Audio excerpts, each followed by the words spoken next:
Bom dia, boa tarde, turmas de primeiros anos, manhã e tarde da Júlia Alenquer Fontinelli. Eu sou o professor André Luiz, da disciplina de Sociologia, e vou dar continuidade à introdução à Sociologia, assunto que vocês podem acompanhar no capítulo 1 do livro didático, tá certo?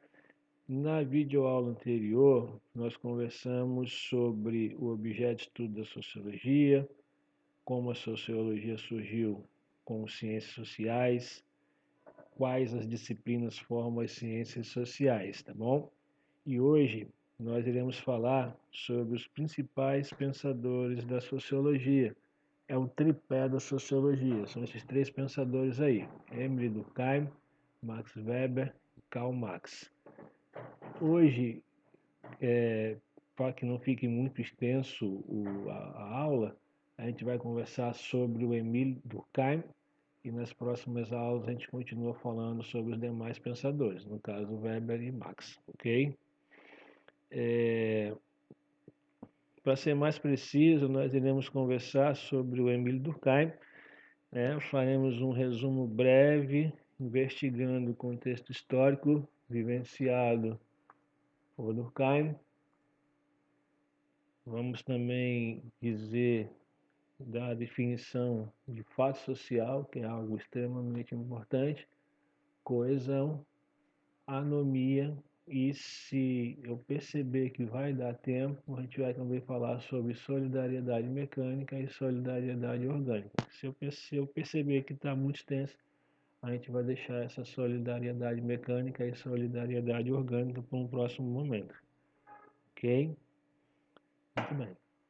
Turma, o Durkheim viveu na França exatamente na consolidação da Terceira República, e foi um período extremamente conturbado. Essa república ainda não havia se consolidado plenamente. Nesse momento, os valores, as instituições, elas estavam sendo perdidas. E o pior, a nova forma de pensar que estava ainda emergindo não estavam bem adaptados. Então foi um momento de transição extremamente turbulento. Foi o contexto histórico em que viveu o Emile Durkheim. E ele se preocupou exatamente com essa turbulência, com essa questão de extremamente confusa, né, que era de manter a sociedade forte e coesa e evitar assim a sua desintegração. Por conta dos conflitos que aconteciam na época, a mudança extremamente brusca, por conta das revoluções burguesas que nós conversamos nas aulas anteriores, tanto a industrial quanto a francesa, essas revoluções trouxeram muitas novidades, podemos dizer assim. Foram muitas transformações de uma forma bem rápida, então isso ficou confuso. Então, para Durkheim, o principal desafio dele era exatamente manter a sociedade forte e coesa para tentar evitar a sua desintegração. Bom, é importante salientar que a sociologia ela já havia sido cogitada antes de Durkheim, com a figura de Augusto Comte, né, no positivismo de Augusto Comte. Só que Augusto Comte não conseguiu colocar a sociologia como ciência, e quem fez isso foi o Durkheim, tá bom? Durkheim transformou a sociologia em ciência, uma ciência empírica, que é aquela que vai ser utilizada das observações e dos experimentos, e tem um objeto de estudo, que no caso é a sociedade. Então, exatamente o fato de ele conseguir transformar a sociologia em ciência, ciência empírica, né, que é a ciência que se baseia em observações e experimentos, fez o diferencial que o Augusto Comte não havia conseguido, ok? Durkheim propõe a sociologia como uma ciência autônoma que opera com fatos e não com ideias. Isso é importante. Ele trabalha com fatos. Daí vem um conceito mais importante, que é o conceito de fato social. Ele diz que fatos sociais são coisas. O que ele quer dizer com isso? Que os fatos sociais são coisas que nós podemos observar e que não são ideias. É aquilo que eu posso observar e experimentar. Por isso, podemos entender a sociologia como uma ciência empírica. E o que são fatos sociais? É tudo aquilo que é construído socialmente e não naturalmente, ou seja, basicamente tudo. Pensa aí, o momento que você acorda, o seu cotidiano. Você dormiu, acordou, tomou banho, escovou os dentes, colocou uma roupa, saiu em direção ao trabalho ou então em direção à escola. Isso são fatos sociais. Os nossos rituais, como por exemplo casamento, festa de 15 anos, enterro, tudo isso está relacionado aos fatos sociais. É aquilo que a gente incorpora socialmente, só que eles são extremamente enraizados. Dá a impressão que os fatos sociais são nossos por natureza, de tanto que a gente naturaliza esses momentos. Os fatos sociais possuem principalmente três características. Importantíssimo essas três características, tá bom? Primeira delas, desculpa, exterioridade. O que quer dizer isso? Esses hábitos, essas formas de pensar e de existir, parece que são meus, mas na realidade são exteriores a mim. Isto é, já existiam antes de eu nascer e vão continuar a existir depois que eu morrer. Segunda característica, generalidades. Os fatos sociais, os hábitos, esses costumes, essas formas de pensar são estendidas para a maioria da população. Então não é algo particular, algo que pertence a mim. Terceira característica, coercitividade. Ou seja, existe uma força, uma coerção para que você haja dessa maneira e não de outra maneira. Então, vamos dar o exemplo que eu estava citando. Pensa aí. Você acordou, vestiu uma roupa, foi para a escola.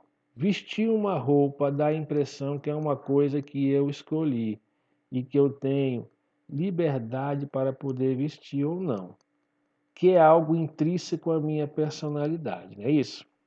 Aí o Durkheim mostra que não é bem assim. Por quê? Porque é um fato exterior. Lembra da primeira característica? É um fato exterior a mim. Não fui eu que inventei as roupas. Quando eu nasci, as pessoas já usavam roupas. Quando eu morrer, as pessoas vão continuar usando roupas. Ou seja, não tem nada a ver comigo, mas sim com a sociedade no geral. É dessa maneira que Durkheim compreende que a sociedade é maior do que o indivíduo. A segunda característica, que é a característica da generalidade. Vamos lá para o nosso exemplo. Eu não sou apenas eu que uso roupas. São várias as pessoas. Por isso é generalizado, não é particular. Todos usam roupas, não sou apenas eu que uso roupas. Então, por isso é uma característica da generalidade. O fato social ele é generalizado, não é um fato social particular. A questão da coesão, que é o terceiro elemento, né? A coesão também está presente nesses hábitos. Então, se eu não usar roupas, eu posso ser preso. Todos esses hábitos que estão dentro da sociedade, eles possuem um fator coercivo. Se você não fizer, de alguma forma você vai sofrer alguma sanção, alguma repressão, alguma punição. Você acaba agindo da maneira que a sociedade quer, mas tudo isso acontece de uma forma muito natural e muito inconsciente. Por isso nós pensamos que esses fatos são naturais e não sociais. Ora, se você pode sair na rua sem usar roupa, pode, mas não é certo. Se você sair sem a roupa, provavelmente você vai ser preso. Então, a importância da coesão, a sociedade é que acaba impondo isso a você. Tranquilo? Para Durkheim, a socialização e a educação serão importantes para introduzir esses valores na gente, ou seja, para construir a nossa identidade e permitir com que a gente compartilhe o significado dos valores. A socialização e a educação nos permite uma convivência, nos permite uma possibilidade de convivência, e para Durkheim é nisso que consiste a sociedade. Ela desenvolve uma espécie de consciência coletiva, ou seja, todos nós compartilhamos das mesmas percepções, dos mesmos valores e dos mesmos significados. Isso faz com que a gente haja de forma coesa. E para Durkheim, a sociedade consiste em um tecido social que deve ser sustentado pela coesão. Uma sociedade saudável, uma sociedade que funcione bem, é justamente a sociedade que compartilha os mesmos significados e os mesmos valores.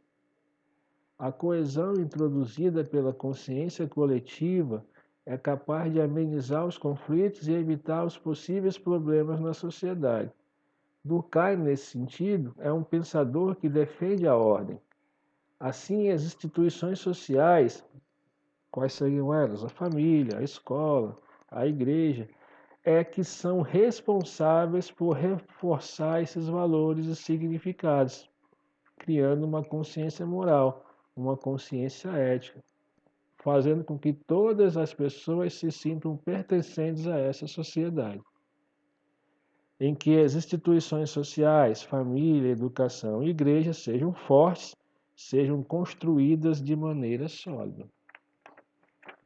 Se essas instituições são enfraquecidas, você enfraquece a igreja, a escola, a família, as pessoas perdem um pouco as regras. Elas não conseguem se orientar direito. E aí pode gerar um estado de anomia, sem norma. Ou seja, é uma falta de regras que vai gerar conflitos e pode gerar a desintegração da sociedade.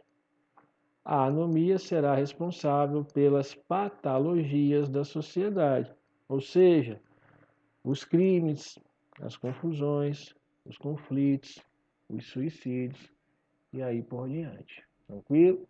Para não ficar muito extenso, galera, essa questão da solidariedade mecânica e da solidariedade orgânica, a gente vai deixar para um próximo momento. Tá bom? Então, uma boa tarde para vocês.